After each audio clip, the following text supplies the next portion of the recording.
ନିମ୍ନ ଇନ୍ଦ୍ର ଜଳସେଚନ ଅଫିସ ସମ୍ମୁଖରେ ଚାଷୀମାନଙ୍କ ବିକ୍ଷୋଭ।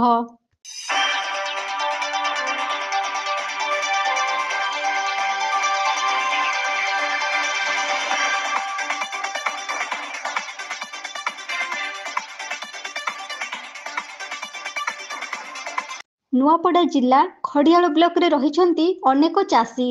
ବିଭିନ୍ନ ପ୍ରକାରର ଚାଷ କରି ଚାଷୀମାନେ ନିଜର ପରିବାର ପ୍ରତିପୋଷଣ କରିଥାନ୍ତି।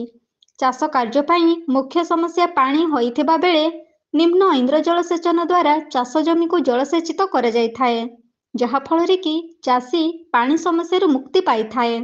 ପ୍ରତିବର୍ଷ ଭଳି ଏ ବର୍ଷ ମଧ୍ୟ ନିମ୍ନ ଇନ୍ଦ୍ର ଜଳସେଚନ ଦ୍ୱାରା ଚାଷ ଜମିକୁ ଜଳସେଚନ କରିବା ପାଇଁ ପ୍ରତିଶ୍ରୁତି ଦେଇଥିଲେ।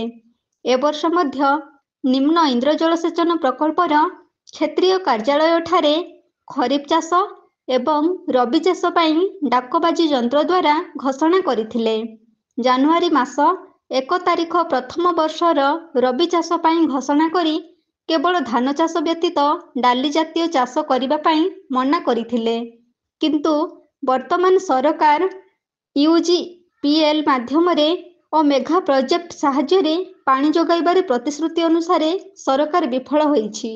ଏହାର ପ୍ରତିବାଦରେ ନୂଆପଡ଼ା ଜିଲ୍ଲା ଖଡ଼ିଆଳ ସ୍ଥିତ ନିମ୍ନ ଇନ୍ଦ୍ର ଜଳସେଚନ ଅଫିସ ସମ୍ମୁଖରେ ଚାଷୀମାନେ ବିକ୍ଷୋଭ ପ୍ରଦର୍ଶନ କରିଥିଲେ।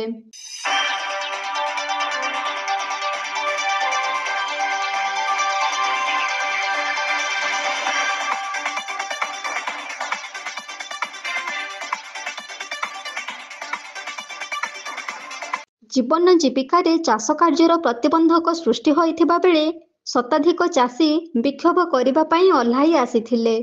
ନିମ୍ନ ଇନ୍ଦ୍ର ଜଳସେଚନ ଅଫିସ ସମ୍ମୁଖରେ ଚାଷୀମାନେ ନିଜର ଚାଷ କାର୍ଯ୍ୟକୁ ସଫଳ କରିବା ପାଇଁ ଅନେକ ଆଶା ଓ ଭରସା ନେଇ ଅଫିସ କାର୍ଯ୍ୟାଳୟ ସମ୍ମୁଖରେ ବିକ୍ଷୋଭ କରିଥିଲେ। ଚାଷୀମାନଙ୍କ ବିକ୍ଷୋଭରେ SCF ସୌମ୍ୟ କିଶୋର ଜୟପୁରିଆ 24 ଘଣ୍ଟା ମଧ୍ୟରେ ଚାଷ ଜମିକୁ ପାଣି ଦିଆଯିବ ବୋଲି ପ୍ରତିଶ୍ରୁତି ଦେଇଥିଲେ। ପ୍ରତ୍ୟେକ ଗ୍ରାମର ଚାଷ ଜମିକୁ ଯାଇ କେଉଁ ଚାଷ ଜମିକୁ ପାଣି ଦିଆଯିବ ସେ ବିଷୟରେ ଅନୁଧ୍ୟାନ କରିବା ପାଇଁ କହିଥିଲେ। ଚାଷ ଜମିକୁ ପାଣି ଦିଆଯିବାର ସାନ୍ତ୍ୱନା ମିଳିବା ପରେ ଚାଷୀମାନେ ବିକ୍ଷୋଭରୁ ଓହରି ଯାଇଥିଲେ।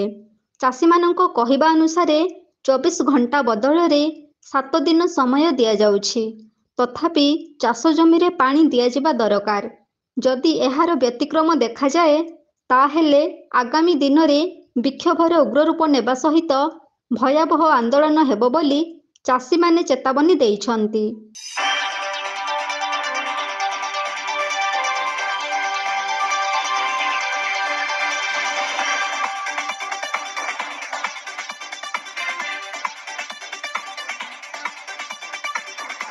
ଏହି ବିକ୍ଷୋଭରେ ଚିନ୍ଧାଗୁଡ଼ା ପାଣି ପଞ୍ଚାୟତ ସମିତି ପ୍ରଶାନ୍ତ କୁମାର ବାରିକ, ଚାଷୀ ନେତା ପଦ୍ମନାଭ କରୁଆଙ୍କ ସହିତ ଅନେକ ଚାଷୀ ଭାଇ ଯୋଗ ଦେଇଥିଲେ। ଚିନ୍ଧାଗୁଡ଼ା, ଠକପାଲି, ବରପଦର, ଚନାବେଡ଼ା, ବାଦି, ଜୁନାନୀ, ପଦ୍ମପୁର, ଅରେଡ଼ା ଗ୍ରାମର ଶତାଧିକ ଚାଷୀ ଅଭିଯୋଗ ପତ୍ର ଦେଇଛନ୍ତି। ଖୁବ୍ ଶୀଘ୍ର ଏହାର ସମାଧାନ କରି ଚାଷ ଜମିକୁ ପାଣି ଦିଆଗଲେ ଚାଷ କାର୍ଯ୍ୟ କରି ଚାଷୀ ପରିବାର ଉପକୃତ ହୋଇପାରିବେ। ଏଥିରେ ବ୍ୟତିକ୍ରମ ହେବା କିମ୍ବା ସରକାର ଭୁଆଁ ବୁଲାଇବାର ବାଟ ଆପଣାଇଲେ ଚାଷୀକୂଳ ଭିନ୍ନ ଏକ ପଦକ୍ଷେପ ନେବେ ବୋଲି ଚେତାବନୀ ଦେଇଛନ୍ତି।